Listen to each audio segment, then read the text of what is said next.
নমস্কার সবাইকে, আবারও একটি পরবর্তী মালা ডেইলি ব্লগে আপনাদের স্বাগত জানাই। এইগুলো যে দেখছেন, এইগুলো ছোট ছোট চিতি কাঁকড়া। আপনারা কে কী বলেন আমি জানি না, কিন্তু আমাদের এইদিকে এটাকে চিতি কাঁকড়া বলা হয়। এই কাঁকড়া আজকে মা রান্না করবে। কাঁকড়া আমাদের যে পাশের নদী থাকে, এগুলো থেকে এগুলো ধরা হয় আর কি।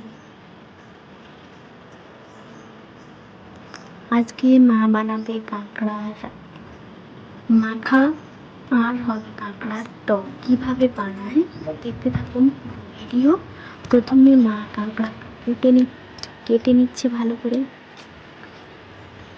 অনেক অনেক কাঁকড়া ছিল, তো তার জন্য বান্ধবীও বসে পড়লো কাটতে মায়ের সাথে। এদিকে মোটামুটি কমপ্লিট হয়ে গেছে কিছুটা, তো এগুলো মা মাখা করবে। প্রথমে তেল দিয়ে এগুলোকে ভালো করে ফার্স্ট ভেজে নেবে।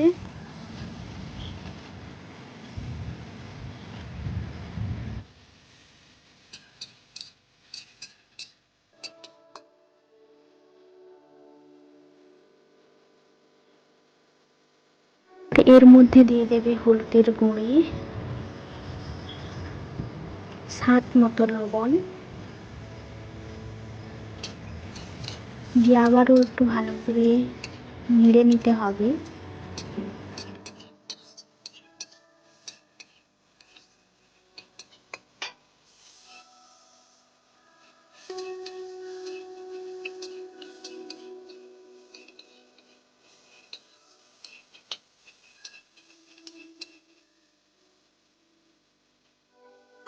দিয়ে দেবে পেঁয়াজ কুচি,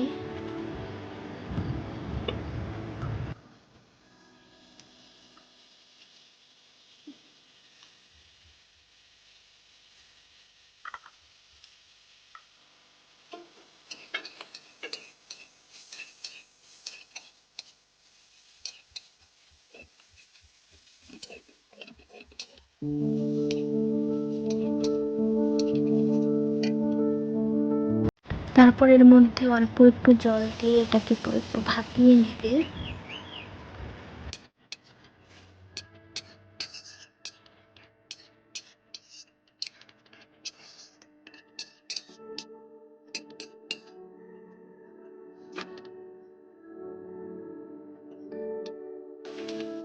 জলটা মরে এলে সর্ষের তেল দিয়ে আবারও ভালো করে একটু কষিয়ে নেবে। কষিয়ে নেওয়ার পর মা যেটা করবে আপনারা দেখুন কি করে।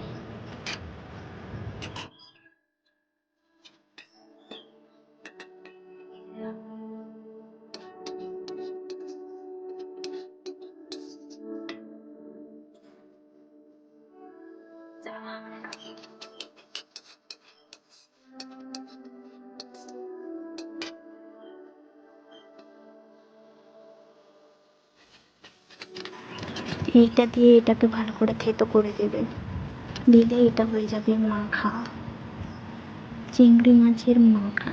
এইটা দিয়েই হাফ প্লেটে ভাত শেষ পুরো। দাঁত দাঁত দাঁত দাঁত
হয়ে গেল চিতি কাঁকড়ার মাখা। এরপর যেটা করবে, টক করবে তেঁতুল দিয়ে। তার জন্য প্রথমে তেল দিয়ে দিয়েছে 5 ফোড়ন,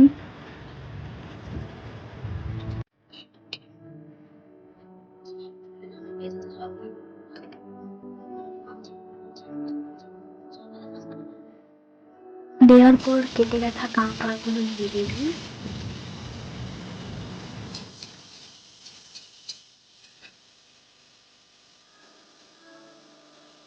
তারপর একে একে দিয়ে দিবি হলুদের গুঁড়ো,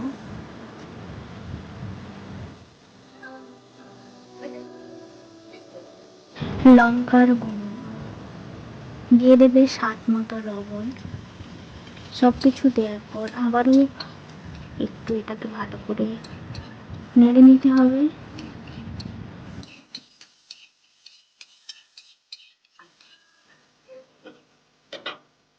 তারপর যে তেঁতুলটা বাটিতে মা গুলিয়ে রেখেছিল, ওই তেঁতুলের জলটা এর মধ্যে দিয়ে দিল। তেঁতুলটা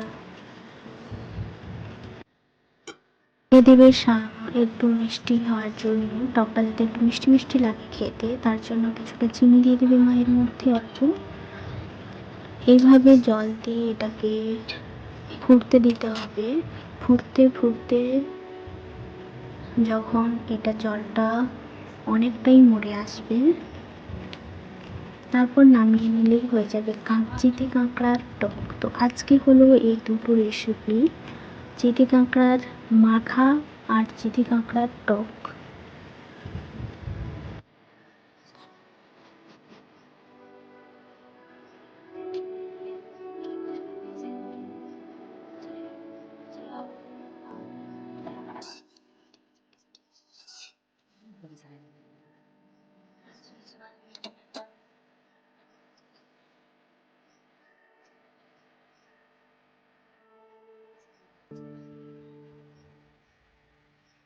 দেখুন এভাবে এটা হচ্ছে কমপ্লিট হয়ে গেছে। ভালো লেগে থাকলে please like, comment, share, subscribe করবেন। থ্যাংক ইউ সবাইকে।